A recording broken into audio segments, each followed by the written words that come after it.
नमस्कार। आज सपनाको विषयमा थोरै चर्चा गर्नेछौँ।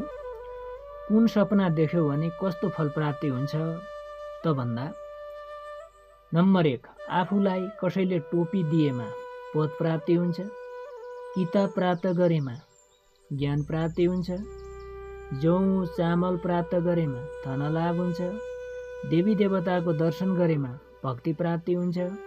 देवी देवताले सपनामा आशीर्वाद दिएमा मनोकामना पूर्ति, चाँदी पाएमा धनलाभ, सुन पाएमा धनहानि तथा कष्ट, पहाड तथा हिमाल चढेमा कार्यमा सफलता, बलेको वा दन्केको आगो देखेमा कसैसँग झगडा कलह, आगो निभाउँदै गरेको देखेमा कलह शान्ति, कसैको बिहे तथा अन्य उत्सव देखेमा जसको घरमा देख्यो त्यही घरमा कसैको मृत्यु, दिशामा लतपतिएको देखेमा धनलाभ, सपनामा हाँसेमा विपत्ति, रुनुपर्ने अवस्था, गधामा सवार भई दक्षिण दिशाको यात्रा गरेमा मृत्यु, जुत्ता चप्पल हराएमा वा बगेमा पत्नी वियोग, कसैले लखेटेमा शत्रु भए,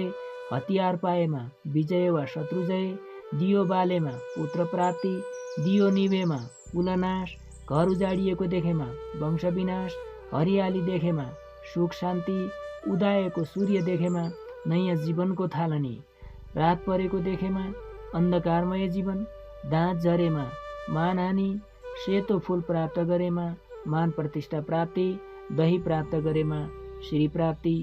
ऐश्वर्य प्राप्ति। यसरी 25वटा सपनाहरूको फल आजको यस भिडियोमा बताइएको छ र बाँकी कुराहरू यहाँहरूलाई मन पर्यो भने कमेन्ट गर्नुहोला। बाँकी कुरा थप पछिल्लो भिडियोमा लिएर आउनेछु।